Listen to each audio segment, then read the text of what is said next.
Guys like Fauci get up there and start talking, he doesn't know anything really about anything, and I'd say that to his face. Nothing. The man thinks you can take a blood sample and stick it in an electron microscope, and if it's got a virus in there, you'll know it.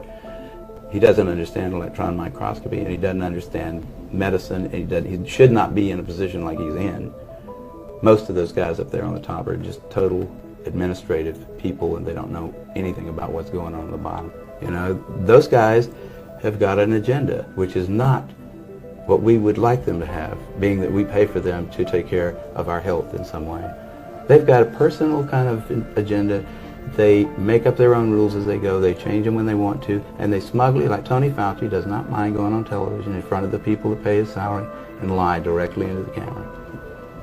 You can't expect the sheep to really respect the best and the brightest. They don't know the difference, really. I mean, I like humans. Don't get me wrong, but basically, the vast majority of them do not possess the ability to judge who is and who isn't a really good scientist. I mean, that's a problem. That's a main problem actually with science, I'd say, in this century, because science is being judged by people. Funding is being done by people who don't understand it. Okay, who do we trust? Fauci? Fauci doesn't know enough to, If Fauci wants to get on television with somebody who knows a little bit about this stuff and debate him, he could easily do it because he's been asked. I mean, I've had a lot of people, president of the University of South Carolina asked Fauci if he'd come down there and debate me on the stage in front of the student body, because I wanted somebody who was from the other side to come down there and balance because I felt like, well, these guys can listen to me, but I need to have somebody else down here that's going to tell me the other side. But Fauci didn't want to do it. How do they misuse PCR to estimate all these supposed free viral RNAs that may or may not be there? I think misuse PCR is not quite. I don't think you can misuse PCR.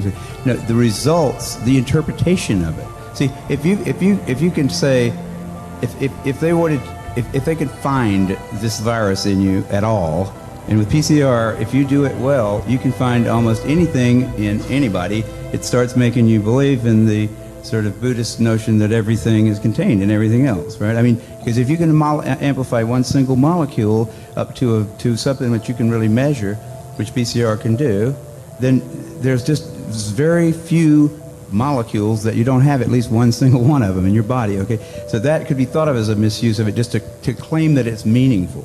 It's a process that's used to make a whole lot of something out of something. That's what it is. But it's not, it doesn't tell you that you're sick, and it doesn't tell you that the thing you ended up with really was going to hurt you or anything like that.